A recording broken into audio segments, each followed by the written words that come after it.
Gen Z, gen X, gen Y, baby boomers தலைமுறையினரை கவர்ந்த கீரை திருவிழா. ஆல்பா, பீட்டா தலைமுறையினரும் இதை தெரிந்து கொள்வது அவசியம். காட்சிப்படுத்தப்பட்ட சுமார் 100 வகை கீரைகள். நிகழ்ச்சியை துவக்கி வைத்து கீரைகளை வியப்பாக பார்த்து கேட்டறிந்த மாவட்ட ஆட்சியர்.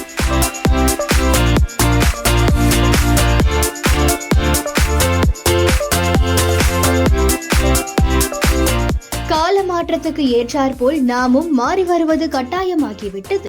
துரிதமாக எதையும் எதிர்பார்க்கும் நாம் துரித உணவை நாடி அண்டி கிடக்க பழகிவிட்டோம். நம் உணவு முறை பழக்க வழக்கத்தையும் மறந்தே விட்டோம். இத்தகைய மாறிவிட்ட வாழ்வியல் சூழலில் நம் பாரம்பரிய உணவுகளில் கீரையை கொண்டாட வேண்டிய தருணமாக மக்கள் நலச்சந்தையின் 4ஆம் ஆண்டு துவக்க விழாவை முன்னிட்டு வேலூர் மாவட்டம் காட்பாடியில் உள்ள தனியார் திருமண மண்டபத்தில் தமிழகத்தில் முதல் முறையாக கீரை திருவிழா நடைபெற்றது. இதனை வேலூர் மாவட்ட ஆட்சியர் சுப்புலட்சுமி துவக்கி வைத்தார். 14ஆம் தேதி நடைபெற்ற இந்த நிகழ்ச்சியில் கீரை வகைகளை சேர்ந்த மூலிகைகள் உட்பட சுமார் 100 வகையான கீரைகள் மற்றும் கீரையில் சமைக்கப்பட்ட உணவுகள், கீரையை வைத்து மதிப்பு கூட்டப்பட்ட பொருட்கள் ஆகியவை காட்சிப்படுத்தப்பட்டிருந்தன. தமிழகத்தில் முதல் முறையாக நடத்தப்பட்ட கீரை திருவிழாவை காண மக்கள் ஆர்வத்துடன் வந்திருந்தனர். கீரைகள் நார்ச்சத்து மிகுந்தவையாக இருந்தாலும் நமது உடலில் உள்ள பல பிரச்சனைகளுக்கு தீர்வை கொடுப்பவை. கீரையின் பலத்தையும் அதன் பயனையும் 1930 காலகட்டத்திலேயே வெளிப்படுத்திய ஒன்றுதான் பப்பாய் கார்ட்டூன். ஆனால் இன்று நாம் கீரைகளை உணவில் சேர்த்துக் கொள்வதையே அரிதான ஒன்றாக மாறிவிட்டது. இத்தகைய சூழலை மாற்றும் ஒரு சிறு முயற்சியாகத்தான் இந்த கீரை திருவிழா நடத்தப்பட்டுள்ளது. இக்கால ஜென்சி தலைமுறையை சேர்ந்த கல்லூரி மாணவி சஞ்சனா கூறுவதை தற்போது பார்க்கலாம். நிறைய புதுசான கீரைகள் பாக்குறேன். நான் இதுவரைக்கும் பார்த்ததை விட அதிகமான கீரைகள்லாம் பார்த்திருக்கேங்க. எனக்கு தெரிஞ்ச சில கீரைகளை விட நிறைய இதெல்லாம் ஒரு கீரை, like coriander leaves for example, அதுவுமே ஒரு கீரை வகை அப்படின்னு சொல்லிட்டு நான் இன்னைக்குதான் தெரிஞ்சுக்கிட்டேன். ஓரளவுக்கு என்னோட ஃபுட்ஸ்ல கீரை இருக்கு, ஆனா அந்த கீரையை நம்ம எவ்வளவு எடுத்துக்கணுமோ அந்த அளவுக்கு இருக்கா அப்படின்னு கேட்டீங்கன்னா இல்லதான். அது இன்னுமே நிறைய பேர் அதோட முக்கியத்துவத்தை தெரிஞ்சுக்கிட்டு சாப்பிட ஆரம்பிக்கணும், நானுமே சாப்பிட ஆரம்பிக்கணும் அப்படின்னு சொல்லிட்டு நினைக்கிறேன் நான். இப்போ இந்த கீரைகளோட பலன்கள் தெரிய வாய்ப்பு இருக்கா? இங்க போனதுக்கு அப்புறம் ஏதாச்சும் சேஞ்சஸ் உங்களுக்கு ஒரு ஐடியா எதாவது? கண்டிப்பா நிறைய இந்த மாதிரியான கீரைகளுமே நம்மளோட உணவுல நம்ம சாப்பிடணும் அப்படின்றதுக்கான ஐடியா கிடைச்சிச்சு. நான் பொதுவா சில கீரைகள், இந்த முருங்கைக்கீரை எல்லாம் அவ்வளவு விரும்பி சாப்பிட மாட்டேன். ஆனா நான் இங்க ஒரு சூப் குடிச்சேன், ரொம்ப நல்லா இருந்துச்சு. ஸோ அந்த மாதிரி புது உணவுகள் ட்ரை பண்ணணும் அப்படின்னு சொல்லி ஒரு ஐடியா கிடைச்சிருக்கு. உங்க ஜெனரேஷனுக்கு இங்க போனப்ப என்ன சொல்ல விரும்புறீங்க? கண்டிப்பா விசிட் பண்ணுங்க, உங்களுக்கு ஒரு புது ஐடியா கிடைக்கும். ஓகே, கீரையில இப்படி எல்லாமும் நிறைய விஷயங்கள் இருக்கா, இப்படி எல்லாமும் நம்ம கீரையை சாப்பிடலாமா அப்படின்ற ஐடியா கண்டிப்பா கிடைக்கும்.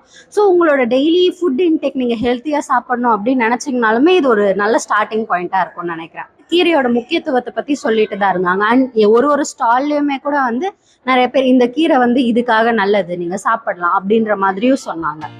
ஜென் எக்ஸ் தலைமுறையை சேர்ந்த விஜயலட்சுமி என்பவர் கூறுகையில், எவ்ரி மந்த் வருவேன். இந்த மாதிரி கீரை ஒரு கண்காட்சி நடத்துறேன்னு சொல்லி நிறைய விளம்பரம் கொடுத்துருந்தாங்க. நான் ரெகுலர் வரும்போது சொல்லியிருந்தாங்க, வாட்ஸ்அப்லேயே நிறைய சொல்லியிருந்தாங்க. இதை பார்க்க ஆர்வமாக தான் வந்திருக்கிறேன். இத்தனை கீரை நான் நேரில் பார்த்தது கிடையாது, கேள்விப்பட்டது கிடையாது.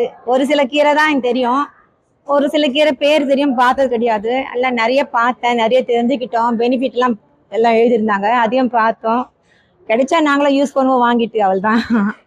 ஆனால் எனக்கு ரொம்ப பிடிச்சிருக்கு, இது பார்த்ததுல சந்தோஷமா இருக்குது. இத்தனை கீரை ஒரு இடத்துல பார்த்தது, கேள்விப்பட்டதெல்லாம் ஒரே இடத்துல பார்த்தது எனக்கு ஆச்சரியமா இருக்குது, சந்தோஷமா இருக்கு. பேபி பூமர்ஸ் தலைமுறையை சேர்ந்த ஜனார்தனன் என்பவர் கூறுகையில், மக்கள் நல சந்தை என்ற சந்தையின் மூலமாக கிட்டத்தட்ட ஒரு 60 வகையான கீரை வகைகள் கண்காட்சிக்கு வைக்கப்பட்டிருந்தது. இந்த கண்காட்சியில பார்க்கும் பொழுது வித்தியாசமான கீரைகள் பார்க்க முடிந்தது. நான் என்னுடைய இளவயது காலத்தில் ஒரு 10-15 வகையான கீரைகளை சாப்பிட்டு இருக்கிறேன். தினந்தோறும் கீரையை பயன்படுத்துறத நடைமுறையாக கொண்டிருக்கிறோம். ஆனால் இங்கே பார்க்கும்போது புதுவிதமான கீரைகளை பார்க்கக்கூடிய ஒரு வாய்ப்பு எனக்கு கிடைத்தது. ஒவ்வொரு கீரையும் ஒவ்வொரு மருத்துவ குணங்களை கொண்டது. அதாவது சிறுகீரை, அரைக்கீரை, முளைக்கீரை, மஞ்சள் கரிசலாங்கண்ணி கீரை, முருங்கைக்கீரை, அகத்திக்கீரை, சுக்காங்கீரை, வெந்தயக்கீரை, இப்படி பல கீரைகள் நான் சாப்பிட்ருக்கேன். ஆக இப்போ முடக்கருத்தான்னு ஒரு கீரை பார்த்தோம். அந்த கீரையை பார்த்தோம்னா மனிதனுடைய உடலில் இருக்கக்கூடிய முடக்குவாதத்தை, மூட்டு வலிகளை நீக்குவதற்கு ஒரு நல்ல மருந்தாக அது அமைகிறதுன்னு சொல்றாங்க. இதுக்காக நாம மருந்து சாப்பிடணும்னு அவசியம் இல்லை. இந்த கீரையை சாப்பிட்டாலே அந்த வாதத்திலிருந்து விடுபடலாம்னு சொல்றாங்க. இப்படி ஒவ்வொரு கீரைக்கும் ஒரு மருத்துவ குணங்கள் சொல்லப்பட்டிருக்கிறது. அந்த காலத்துல என்னுடைய பெற்றோர்கள்லாம் வந்து கீரையை கட்டாயமாக உணவில் ஒரு பகுதியாக சேர்த்திருந்தார்கள். ஆனா இப்ப நானே என் வீட்டில் வாரத்துல 2 நாள் தான் கீரை சேர்த்துக்கிற ஒரு நடைமுறையை மாற்றியிருக்கேன். அப்ப இன்னும் எதிர்காலத்துல இது எப்படி போகுன்றது தெரியல. ஆனா கீரை என்பது அதாவது இணையில்லாத ஒரு அற்புதமான உணவு. ஜென்வை தலைமுறையை சேர்ந்த அரசு சித்த மருத்துவர் தில்லைவாணன் கூறுவதை தற்போது கேட்கலாம். கிட்டத்தட்ட 100க்கும் மேற்பட்ட கீரைகள் இங்க வந்து பார்வைக்கு வச்சுட்டு இருக்கோம். அதனுடைய மருத்துவ குணங்கள் என்னென்ன அப்படிங்கிறது மக்கள் விழிப்புணர்வு பெறும்படியா இங்க நிறைய பார்வைக்கு வைக்கப்பட்டிருக்கு. நம்ம முன்னோர்கள் பயன்படுத்தின கீரைகள் கிட்டத்தட்ட 200-300க்கும் மேற்பட்ட கீரைகளா இருக்கக்கூடியது. ஆனா இன்னைக்கு அந்த கீரைகளுடைய பயன்பாட்டு குறைஞ்சிட்டதுனால, கீரைகளுடைய விழிப்புணர்வு இல்லாதனால அதை கிட்டத்தட்ட ஒரு 10 வகையான கீரைகள் கூட இன்னைக்கு மக்களுக்கு தெரியாத ஒரு சூழல் வந்து உண்டாயிருக்கு. அந்த கீரைகள்ல இருக்கக்கூடிய ஊட்டச்சத்துக்களும் மருத்துவ குணமிக்க நிறைய செயல்பாடுகளும் உலக அளவுல பேசக்கூடியதா இருக்கு. அந்த விழிப்புணர்வை மக்களுக்கு கொடுக்கணும். அந்த கீரை சார்ந்த மருத்துவ குணத்தை மக்கள் தெரிஞ்சுக்கணும். நம்ம அடுத்த தலைமுறை ஆரோக்கியமா இருக்கிறதுக்கு இந்த கீரைகளுடைய பயன்பாட்டை கொண்டு வரணும்னு சொல்லி இந்த கீரை திருவிழாவில் இத்தனை கீரைகளை வந்து நாங்க வந்து காட்சிக்கு வச்சிருக்கோம். உதாரணத்துக்கு நிறைய பேர் இன்னைக்கு தெரிஞ்சும் பயன்படுத்தாத கீரையில இந்த தூதுவளைன்னு சொல்லக்கூடிய ஒரு கீரை இன்னைக்கு இருக்கக்கூடிய சூழல்ல தொற்று நோய்கள், நுரையீரல் சார்ந்த தொற்று நோய்கள் நிறைய பேருக்கு அதிகமா வரக்கூடியது. அதே மாதிரி காற்று மாசுபடுதல்னால நுரையீரல் சார்ந்த ஒவ்வாமைகளும் நிறைய பேருக்கு ஏற்படுது. இந்த நுரையீரல் சார்ந்த தொற்று மற்றும் ஒவ்வாமையை தடுக்கக்கூடியதா இருக்கக்கூடிய இந்த தூதுவளை கீரையை நிறைய பேர் பயன்படுத்துறது கிடையாது. இந்த தூதுவளை இலையை வந்து நம்ம சூப் போட்டு எடுத்துக்கிறது மூலமா நோய் எதிர்ப்பு சக்தி அதிகமாவதோட உங்களுடைய நுரையீரல் வந்து பலப்படக்கூடிய தன்மை, பலப்படுத்தக்கூடிய தன்மை இந்த தூதுவளைக்கு இருக்கு. அத்துடன் முசுமுசுக்குன்னு சொல்லக்கூடிய ஒரு கீரை, இது நிறைய பேருக்கு தெரியறது கிடையாது. இந்த முசுமுசுக்கு கீரை நுரையீரல் இருக்கக்கூடிய சளியை வெளியே தள்ளி நம்ம கோழையை வெளியே கொண்டு வந்து நுரையீரலை பலப்படுத்தும். ஸோ இந்த ஆஸ்துமா பிரச்சனை இருக்கவங்க எல்லாமே இந்த முசுமுசுக்கை கீரையை வந்து பயன்படுத்தலாம். அதை சார்ந்த விழிப்புணர்வு குறைவா இருக்கு. அதே மாதிரி வெந்தயக்கீரை நிறைய பேருக்கு தெரியும், ஆனா பயன்படுத்துறது இல்லை.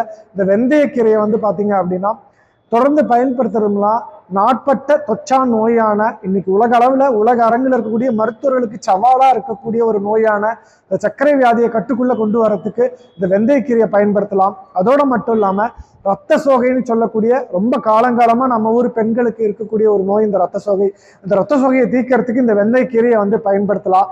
அது மாதிரி நிறைய மருத்துவ குணம் இருக்கக்கூடிய மூலிகைகளை இங்க வந்து பயன்பாட்டுக்கு கொண்டு வரணுங்கிற ஒரே ஒரு நோக்கத்துல இங்க காட்சிக்கு வகைப்படுத்திட்டு இருக்குங்க.